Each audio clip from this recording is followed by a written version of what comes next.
하나님의 아들 예수 그리스도의 복음의 시작이라. 선지자 이사야의 글에 보라 내가 내 사자를 내 앞에 보내노니 그가 내 길을 준비하리라. 광야에 외치는 자의 소리가 있어 이르되 너희는 주의 길을 준비하라. 그의 오실 길을 곧게 하라.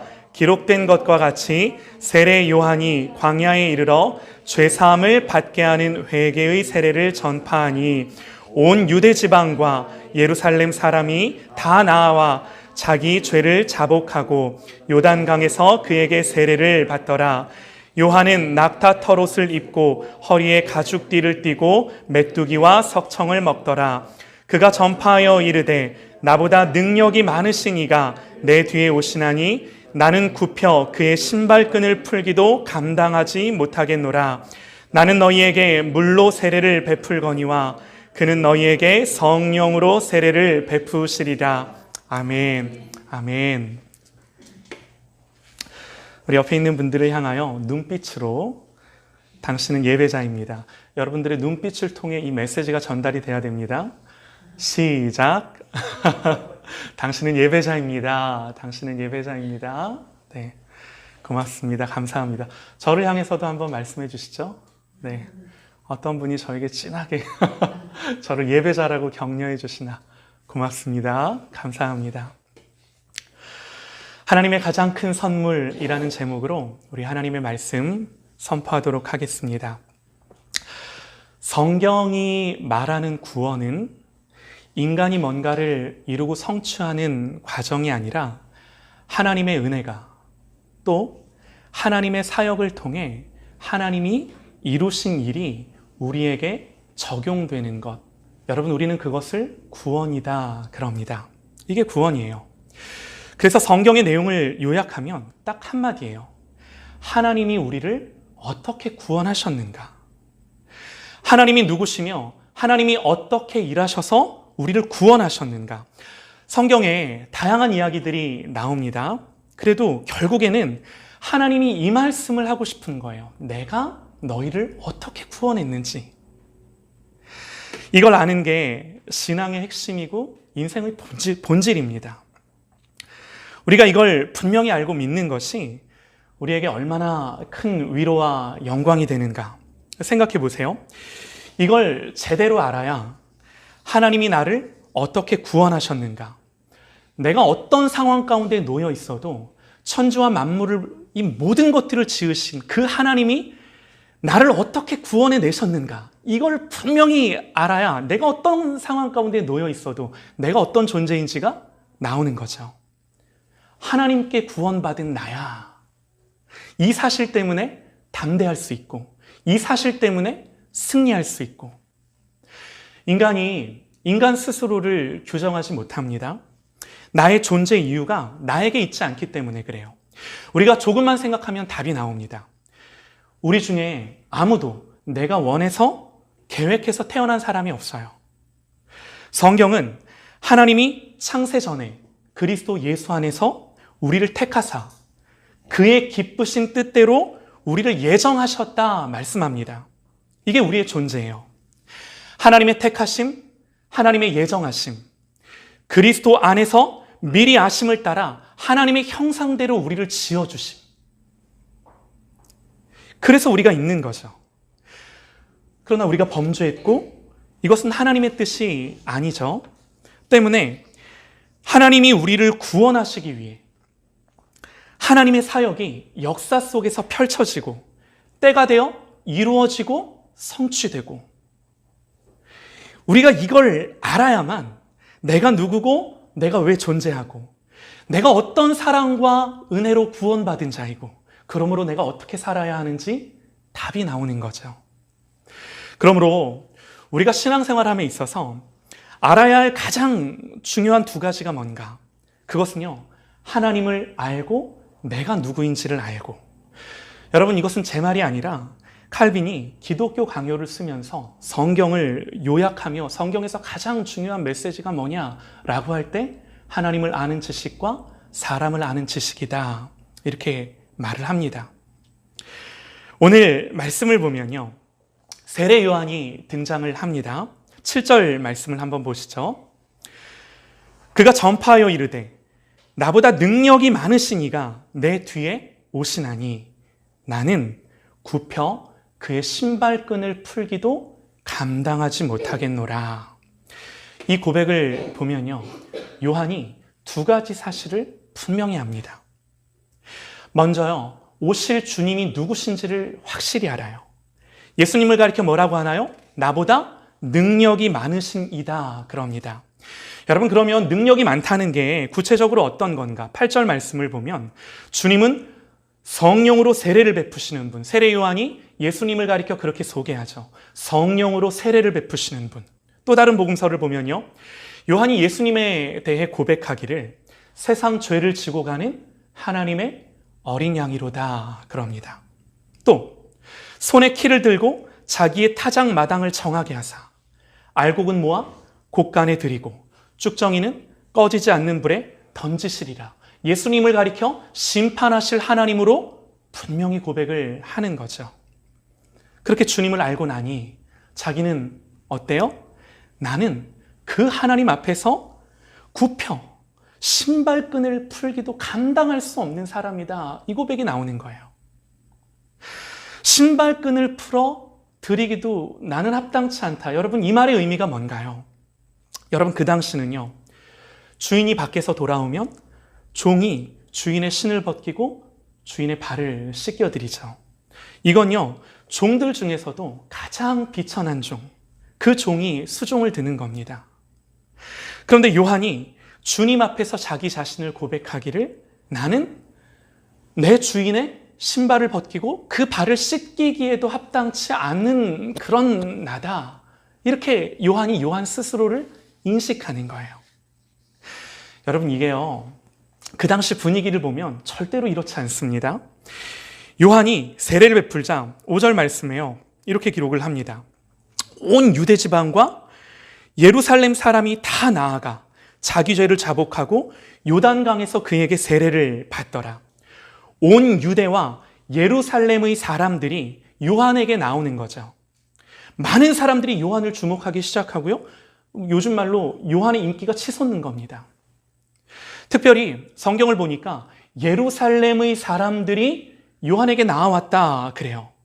예루살렘 사람들이 요한에게 나왔다는 것. 여러분, 그 당시 종교의 중심, 권위의 중심이 예루살렘이었어요. 성전이 예루살렘에 있었어요. 그런데 그 중심에서 변방으로 나왔다. 여러분, 대단한 거죠. 그리고는 사람들이 요한에게 묻습니다. 우리가 무엇을 하리이까? 세리들도 선생이여 우리가 무엇을 하리이까? 심지어 군인들도 우리가 무엇을 해야 됩니까? 묻죠. 요한의 가르침에 권위가 있었고 그 권위 앞에 머리를 숙이며 가르침을 구하는 겁니다. 그리고 심지어 사람들이 세례 요한에 대해 뭐라고 생각을 했냐면, 누가복음을 보면요, 모든 사람들이 요한을 혹 그리스도신가 중심에 생각하니. 여러분, 이게 그 당시 분위기였어요. 그런데 요한이 교만하지 않습니다. 어떻게 그럴 수 있었는가? 두 가지예요. 주님을 알아요. 하나님이 누구신지, 주님이 하나님이심을 분명히 알았어요. 그리고 주님 앞에 자기가 어떤 존재인지를 명확하게 알았어요. 여기서 정체성이 나오는 거예요. 여기서 인생의 방향성이 나오는 거예요. 하나님 앞에서 겸비함이 나오는 거죠.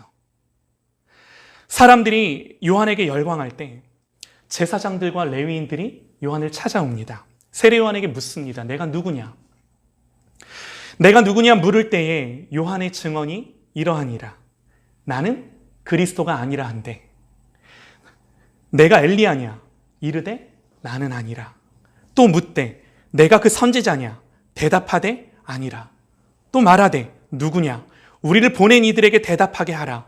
너는 내게 대하여 무엇이라 하느냐? 이르되 나는 선지자 이사야의 말과 같이 주의 길을 곧게 하라. 광야에서 외치는 자의 소리로라. 하나님을 알고 자기가 누군지를 알 때 비로소 여기서부터 비전이 나오고 사명이 나오고 내 인생의 방향이 나오고 내가 무엇을 향해 살 것인지 대답되는 거예요. 우리가 성경을 조금만 더 깊이 봤으면 하는데요, 요한이 여기까지만 알았을까요? 7절 말씀을 다시 한번 읽어드리겠습니다. 그가 전파하여 이르되 나보다 능력이 많으신 이가 내 뒤에 오시나니 나는 굽혀 그의 신발끈을 풀기도 감당하지 못하겠노라. 주님이 누구시고 나는 주님 앞에 어떤 존재고, 그래서 나는 감히 주의 신발끈을 벗겨드리지도 못할 그런 미천한 종인데, 그러면서 요한이 깨닫는 게 뭐예요? 그럼에도 주님이 나에게 이 영광스러운 사명을 맡겨주셨구나. 여러분, 요한이 이거 아는 겁니다. 여기까지 알고 있는 거예요. 하나님이 우리를 쓰실 때 우리의 어떤 조건이나 이유가 있어서 쓰시는 것은 아니지만, 우리가 성경을 보면서 깨닫는 것이요, 하나님이 이런 겸비한 마음을 주셔서, 하나님 앞에 이런 낮은 마음을 주셔서 우리를 사용하시는 줄 믿습니다. 하나님이 능력을 주셔도, 은혜를 주셔도 교만하지 않을 사람, 하나님의 영광을 가로채지 않을 사람. 그래서 하나님은 어떤 사람을 택하시고 쓰시나요? 고린도전서 1장 26절부터 31절 말씀. 형제들아, 너희를 부르심을 보라.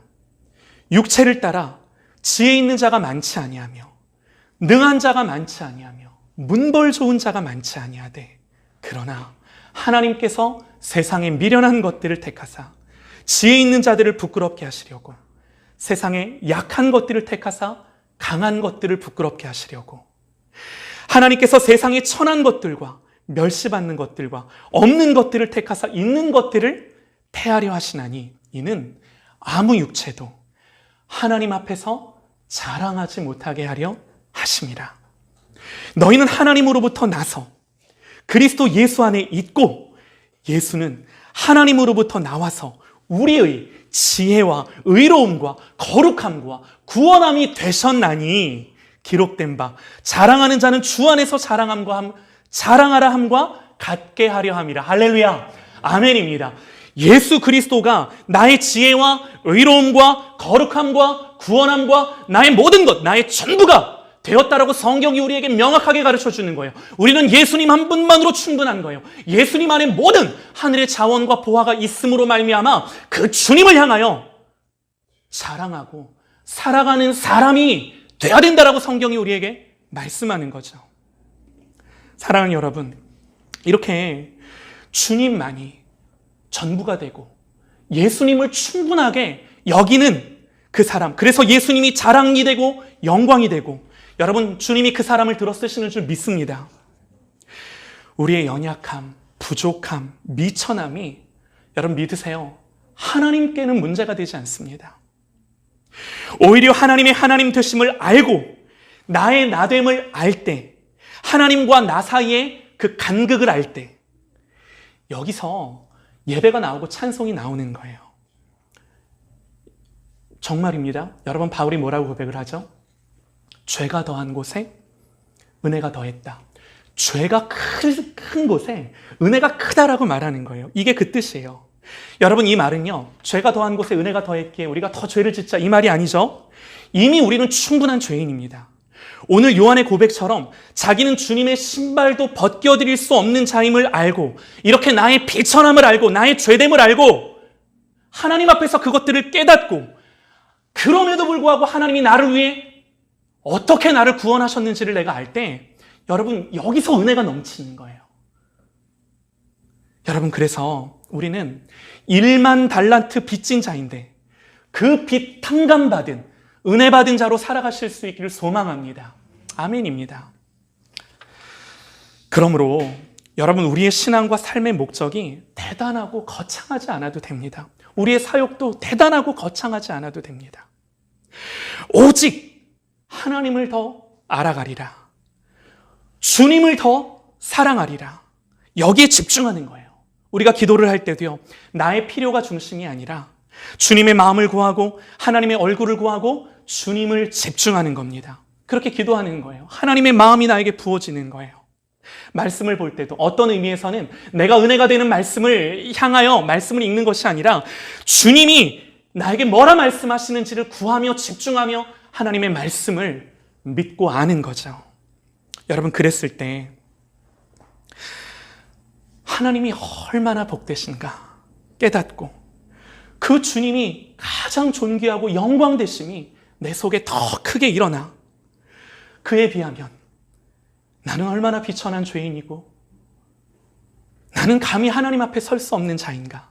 요한의 말처럼 감히 신발도 벗겨드릴 수 없는 자인데 그럼에도 하나님이 나를 자녀 삼아 주셨구나. 그럼에도 하나님이신 예수 그리스도가 나를 위해 죽으셨구나.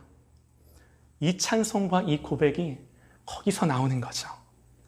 여러분, 그래서 하나만 기억하십시다.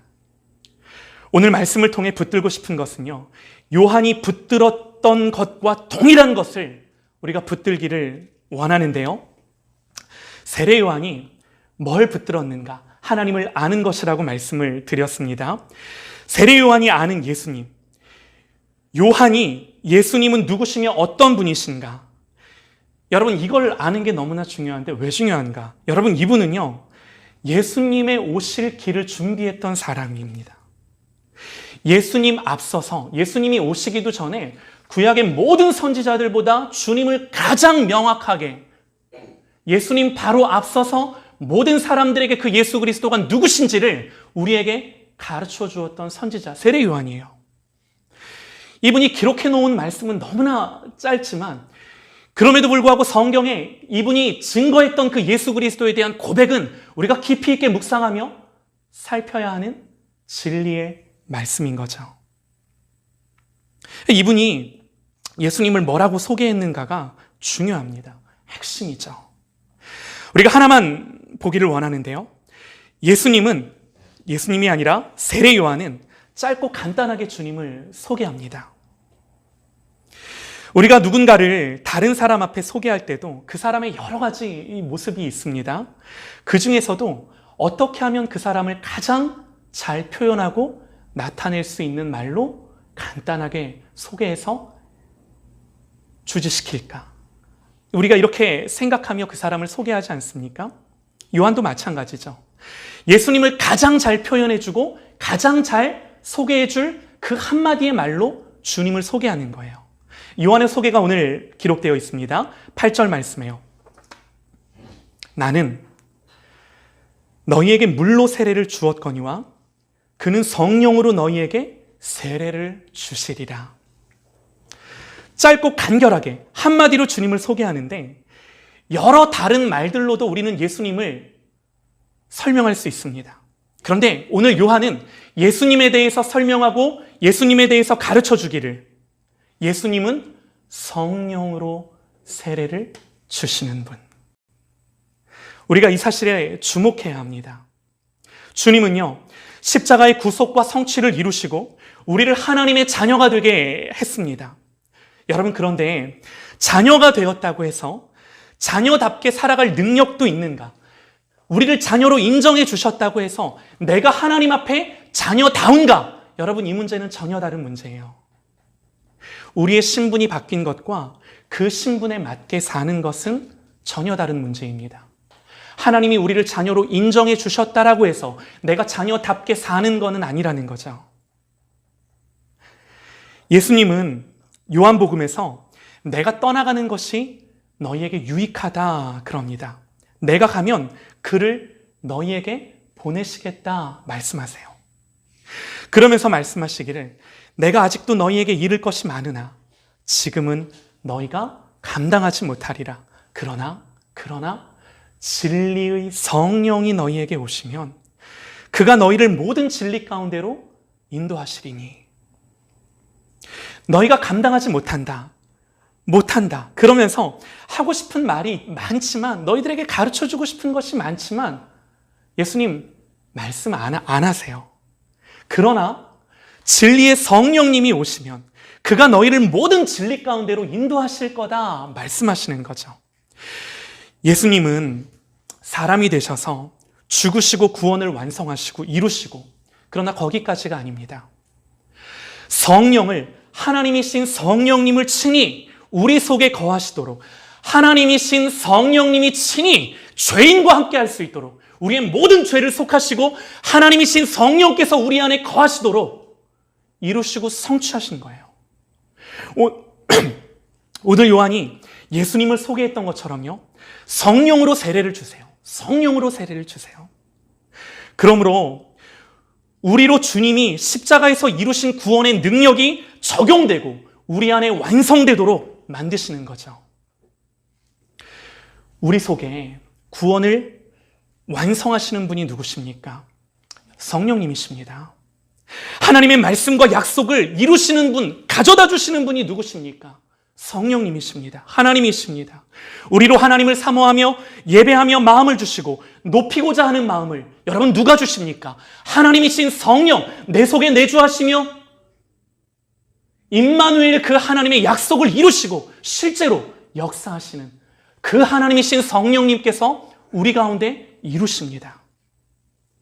오늘 주님을 세례 요한은 한마디로 소개하며 그 성령으로 우리에게 세례 주시는 분.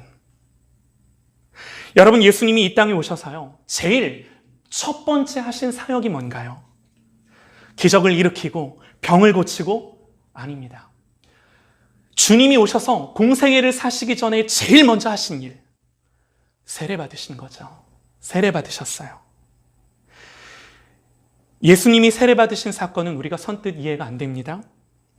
요한의 세례는 어떤 세례인가요? 죄사함 받게 하는 세례. 회개의 세례입니다. 그래서 사람들이 자기 죄를 자복하고 요한에게 세례를 받았습니다. 요한도 예수님이 자기에게 오시는 것을 보고 의아해했습니다. 그래서 예수님이 내게 세례를 베풀라, 세례를 받고자 할 때 요한도 머뭇거리는 거죠. 마태복음에서는 예수님이 이렇게 말씀하십니다. 예수께서 대답하여 이르시되 이제 허락하라. 우리가 이와 같이 하여 모든 의를 이루는 것이 합당하니라 하시니 요한이 허락하는지라. 그런데요, 우리가 주목하고 싶은 것은 주님이 이 일을 하셨을 때 이 일을 통해 무슨 일이 일어났는가? 하늘이 열립니다. 성령이 비둘기같이 주님에게 임하는 것을 봅니다. 성령이 비둘기같이 자기에게 내려오심을 보십니다. 하늘이 갈라지고 성령이 임하는 사건, 하늘의 문이 열리고 성령님이 오시는 사건. 여러분, 이 사건은요, 주님이 죄인의 모습을 가지고 이 땅에 오심을 통해 성육신하신 예수 그리스도가 죄인으로 이 땅에 오신 그 사건을 통해 이루어진 사건이 뭐예요? 하늘을 여시고 성령님을 이 땅에 오게 하신 그 사건. 사랑하는 여러분, 대림절을 보내며 우리는 다시금 이 말씀을 붙들기를 원합니다. 여러분, 여쭤보겠습니다. 누가 하늘을 가르고 누가 하나님이신 성령님을 죄인의 마음 가운데 거하게 하셨나요? 누가 하나님이 이 죄악된 세상 가운데 오실 수 있도록 하늘의 문을 여셨나요? 우리 주님이세요. 여러분, 이것은요, 주님이 세례 받으시면서 하신 일이고, 주님이 죄인이 되시면서 하신 일이고, 주님이 십자가에서 죽으시면서 하신 일이 뭐예요? 이거예요. 하나님이 우리 속에 거하게 하신 일. 죄인들이 받아야 하는 세례를 받으시며 사람이 되신 하나님. 내 사랑하는 아들이라, 내 기뻐하는 자라.